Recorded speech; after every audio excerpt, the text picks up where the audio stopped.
when Dr. Sarah Mitchell collapsed during emergency heart surgery at 2:47 a.m.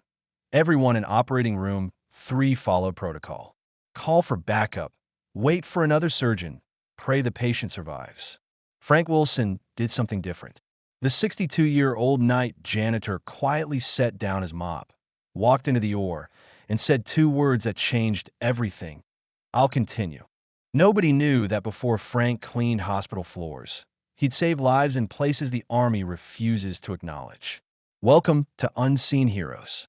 Before we begin this story of midnight courage and healing hands hidden behind a janitor's uniform, tell us where you're watching from in the comments. And if you believe heroes work night shifts in places we never notice, hit that subscribe button. St. Mary's Hospital in Chicago served the South Side's toughest cases. 3 a.m. on a Tuesday meant skeleton crew, limited resources, and the kind of emergencies that couldn't wait for morning shift. Frank Wilson had been mopping these same hallways for 8 years, arriving at 11 p.m., leaving at 7 a.m., invisible to everyone except the security cameras that tracked his methodical progress through each floor. At 62, with his gray coveralls and quiet demeanor, Frank looked like every hospital's invisible workforce. Maintenance staff called him reliable. Nurses called him polite. Doctors didn't call him anything because they barely noticed he existed. He spoke softly, never complained, never asked for overtime. Just showed up, did his job, went home to his small apartment where nobody visited and nobody called. Other janitors came and went, but Frank stayed. Night after night, year after year, watching the rhythm of the hospital, learning the patterns. He knew which doctors worked late, which nurses took smoking breaks, which floors got the most emergencies. He knew because he paid attention to everything, a habit that had kept him alive in places where inattention meant death. What they didn't know was that Frank Wilson had once been Staff Sergeant Francis Wilson, 68W Combat Medic, 3rd Infantry Division. 3 tours in Afghanistan, 2 in Iraq, stationed at forward operating bases where the nearest real hospital was a helicopter ride through hostile territory. For 15 years, Frank had been the difference between soldiers living and dying, performing surgery in bombed-out buildings, treating wounds that would make seasoned doctors queasy. He'd earned 2 Bronze Stars, a Purple Heart, and the quiet respect of every soldier who'd served under his care. In Kandahar province, they called him Miracle Hands.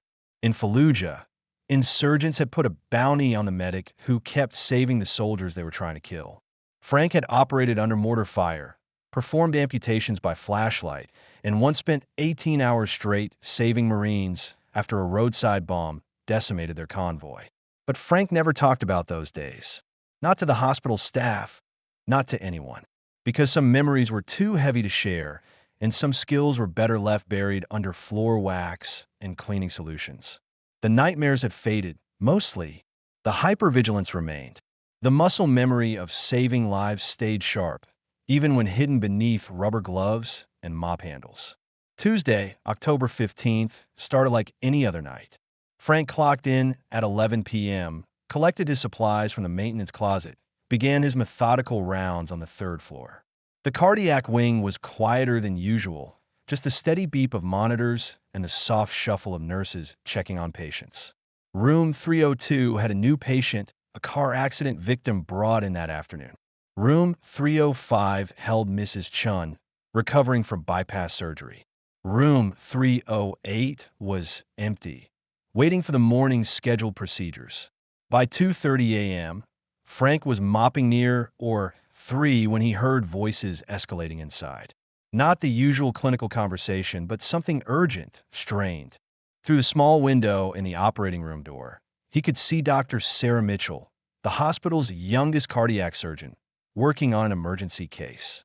Auto accident victim, massive internal bleeding, heart damage that required immediate repair.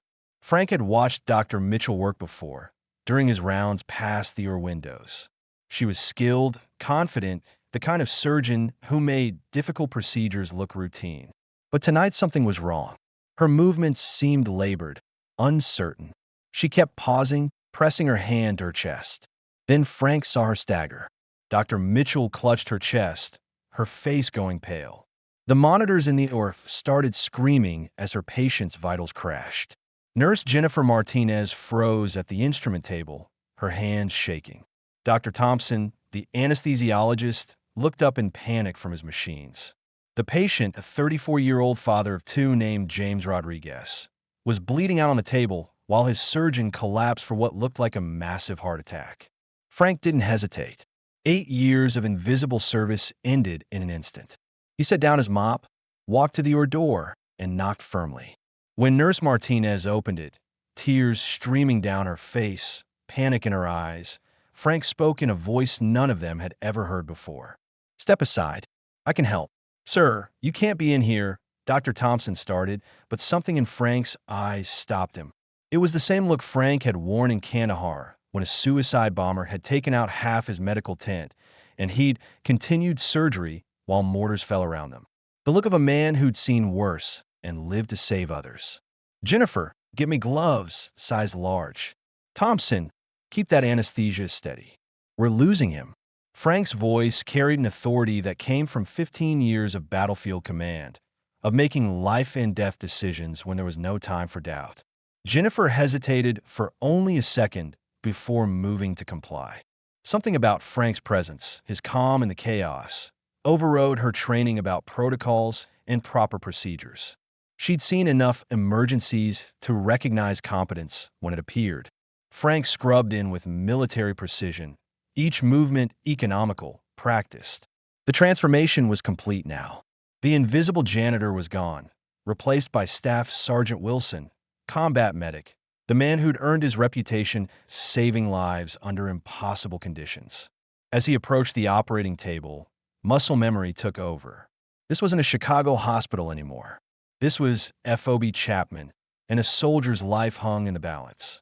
The same steady hands that had sutured arteries while under enemy fire now prepared to save a civilian father who'd never know how close he'd come to dying. Frank's hands moved with 20 years of battlefield medicine. The patient had a lacerated left anterior descending artery, complicated by a pneumothorax that was compromising circulation. The heart muscle itself was damaged, requiring delicate repair work. In a combat zone, Frank would have had basic tools and questionable lighting. Here, he had everything he needed. "Suction here," he directed Jennifer, who followed his commands without question. "Thompson, I need you to increase the flow rate slightly. Patient's pressure is dropping fast." His voice was calm, authoritative, completely different from the quiet janitor they thought they knew. As Frank worked, stories emerged in fragments. How he'd performed this same surgery in a bombed school in Kabul while Taliban fighters tried to breach the perimeter. How he'd save a 19-year-old Marine with nothing but field supplies and determination, working by the light of a burning vehicle. How he'd earned the nickname Doc from soldiers who trusted him more than any hospital-trained physician. "Clamp here," Frank directed, his hands steady despite the years away from surgery. "Jennifer, I need you to watch the monitors. Call out any changes in pressure or heart rhythm." The nurse, initially skeptical, now hung on his every word, recognizing expertise when she saw it. The surgery required techniques Frank hadn't used in 8 years, procedures he'd learned not in medical school, but in field hospitals where improvisation meant the difference between life and death. He repaired the damaged artery using a graft technique he'd developed in Fallujah, stabilized the pneumothorax with methods adapted from treating blast injuries. Hour after hour, Frank worked with the focused intensity that had made him legendary among the soldiers he'd served. Jennifer assisted with growing confidence, learning more about advanced cardiac surgery in one night than she had in years of regular procedures. Dr. Thompson maintained the anesthesia with newfound respect for the man he'd dismissed as just another janitor. During the most critical part of the procedure, when the patient's heart had to be temporarily stopped for repair, Frank's hands moved with the precision of a concert pianist. Every suture was perfect, every movement calculated. This was the moment that separated good medics from great ones, and Frank had always been great. "There," Frank said quietly, as the patient's heart began beating on its own again. "Rhythm looks good. Pressure's stabilizing." He continued monitoring, making minor adjustments, ensuring the repair would hold. In the field, this was when you held your breath, when you found out if your work would last long enough to get the patient to a real hospital. When the patient's vitals finally stabilized, when a monitor showed steady heart rhythm, when the immediate danger had passed, Frank stepped back from the table. The surgery had taken 4 hours. 4 hours of Frank demonstrating skills that most surgeons took decades to master, using techniques that existed nowhere in textbooks because he'd invented them in places where textbook solutions weren't enough.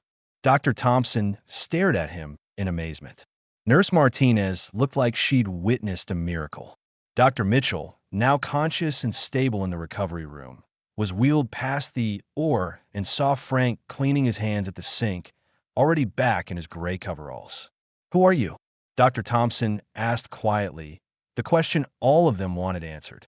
Frank began removing his gloves, the transformation already reversing. Staff Sergeant Francis Wilson, 68W combat medic, retired. He paused, looking at the patient who would live to see his children grow up. "Now I'm Frank Wilson, night janitor." "But that's surgery," Jennifer stammered. "That was advanced cardiac repair.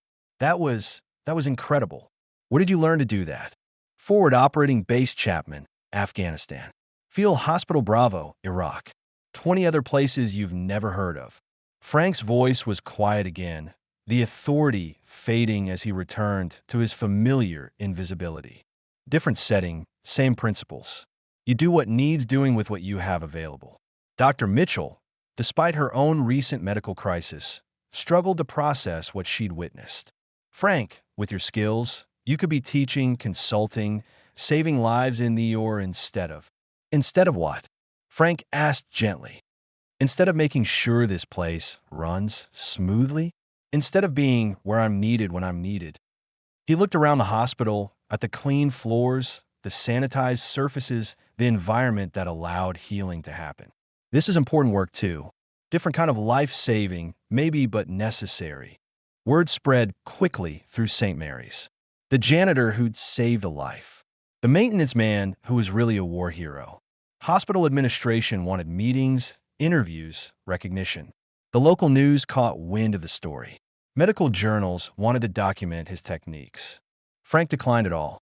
"I just did what needed doing," he told the hospital director the next day. "Same as I do every night." The administration offered him a position as a consultant, a chance to train other medical staff, recognition for his skills. Frank listened politely and returned to his mop bucket. Some things, he'd learned, were more important than recognition. 6 months later, Frank Wilson still arrives at St. Mary's at 11 p.m. and leaves at 7 a.m. Still mops floors, empties trash, maintains the invisible infrastructure that keeps a hospital running. But things are different now. Doctors nod when they pass him in the halls. Nurses stop to chat, asking quiet questions about his service, his experiences. Dr. Mitchell brings him coffee sometimes, just to say thank you. And in the cardiac wing, there's a small plaque that reads, "An appreciation of healing hands that serve in many ways." Frank never mentions his military service to new staff, never talks about that night in or 3, never seeks recognition. But hospital personnel notice things they'd missed before. How he always knows where the emergency supplies are stored. How he positions himself near the trauma bays during busy nights. How his eyes track medical situations with the awareness of someone who's seen it all before. The patient Frank saved, James Rodriguez, made a full recovery. He returned to his family, his job, his life, never knowing that his survival depended on a janitor who'd once been the most decorated combat medic in his division. James sometimes wonders about the night he nearly died, about the strange dreams he had during surgery of gentle hands and a calm voice telling him everything would be okay. Frank makes sure he's never around during James's follow-up visits. Some heroes prefer anonymity. Some warriors choose mops over medals. And sometimes the most important surgery happens not because someone went to medical school, but because they went to war and came home with skills they pray they'll never need to use again. Frank Wilson continues his rounds, carrying 20 years of battlefield medicine in his hands and the quiet satisfaction of knowing that when the moment came, he was ready. In his maintenance closet behind the cleaning supplies, He keeps a small photo of his old unit, the soldiers whose lives he saved, the men who called him brother. Because once a medic, always a medic. The only thing that changes is the uniform. So now I ask you, how many healers walk among us in disguise? How many lifesavers hide behind everyday jobs, waiting for the moment when their hidden skills might save someone's child, someone's parent, someone's tomorrow? Tell me in the comments where you're watching from and if you know a veteran whose service continues in ways we never see. Because at Unseen Heroes, we believe that healing hands never truly retire. They just find new ways to serve. Until next time, thank you to all the Frank Wilsons out there, mopping floors and saving lives, one quiet night shift at a time.